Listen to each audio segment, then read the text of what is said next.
মাহেরিন চৌধুরী বাংলাদেশের ইতিহাসে সারা জীবন স্মরণীয় হয়ে থাকবে। আমাদের কোমলমতি শিশুদের হারানোর পর আমরা সবাই সেটাকে কোনোভাবেই মেনে নিতে পারছি না। বিশেষ করে আমরা যারা সন্তানের বাবা, তাদের অনুভূতি এবং তাদের কষ্ট অনেক বেশি। কারণ সন্তানের প্রতি কতটুকু ভালোবাসা, কতটুকু মায়া মমতা, কতটা স্নেহ কাজ করে কেবলমাত্র জন্মদাতা পিতামাতাই জানেন।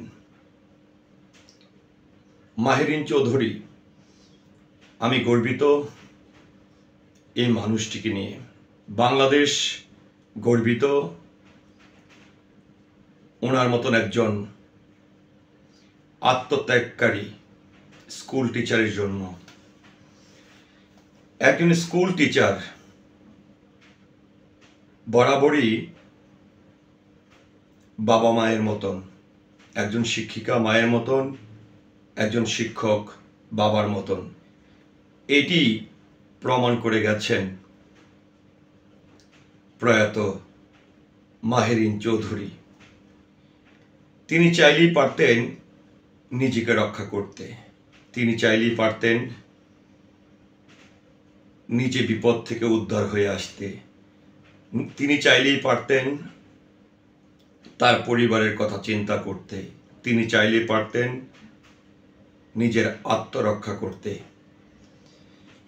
কিন্তু একজন মাহেরিন চৌধুরী সারা দেশের প্রত্যেকটি শিক্ষককে এমনটাই বুঝিয়ে দিয়ে গেছেন যে যারা শিক্ষকতা করেন, সারা দেশের প্রতিটি শিক্ষক শিক্ষিকা প্রত্যেকের মধ্যে একটি চেতনা জাগিয়ে গেছেন। একজন শিক্ষকের জায়গা থেকে, একজন শিক্ষিকার জায়গা থেকে কতটা দায়বদ্ধতা থাকতে হয়। আমি গর্বিত এই বাংলাদেশে জন্মগ্রহণ করে, আমি গর্বিত আমার এই বাংলাদেশে একজন মাহেরিন চৌধুরী ছিল। তিনি তার জীবনের কথা চিন্তা করেনি, তিনি তার একটি মাত্র প্রাণের কথা চিন্তা করেনি, তিনি তার প্রত্যেকটি সন্তানের কথা চিন্তা করেছেন। তিনি তার জীবন দিয়ে 20 থেকে 25টি প্রাণ বাঁচিয়েছেন।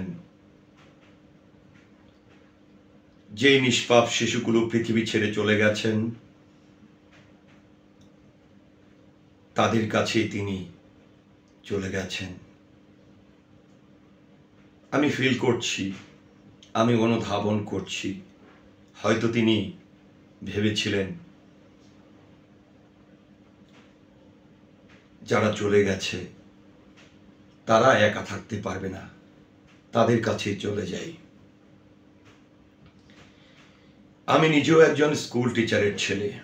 আজ একজন মাহেরিন চৌধুরীর জন্য গর্ববোধ করছি যে একজন মানুষ গড়ার কারিগরের কতটা দায়িত্ব।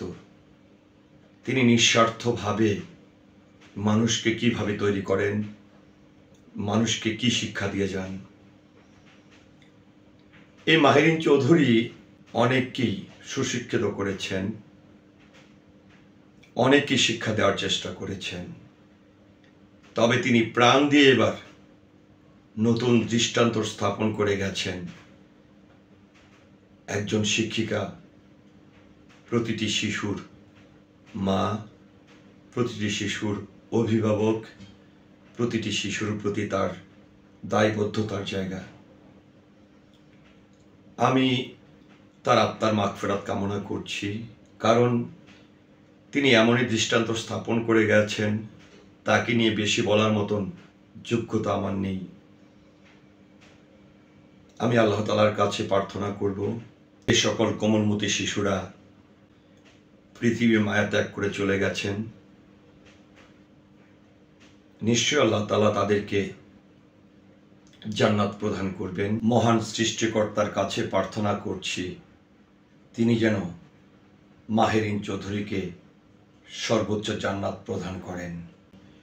পাশাপাশি সমবেদনা জানাচ্ছি প্রত্যেকটি পরিবারের প্রতি আল্লাহ তাআলার কাছে দুহাত তুলে প্রার্থনা করছি, যারা এখন মৃত্যুর শয্যায়, যারা হাসপাতালের বিছানায় ছটফট করছে, আল্লাহ তাআলা যেন তাদেরকে সুস্থ করে তোলেন। আর যে সকল মা বাবারা তাদের সন্তানকে হারিয়েছে, আল্লাহ তাআলা তাদেরকে যেন সেটি সহ্য করার ক্ষমতা প্রদান করেন। আমিন। আসসালামু আলাইকুম।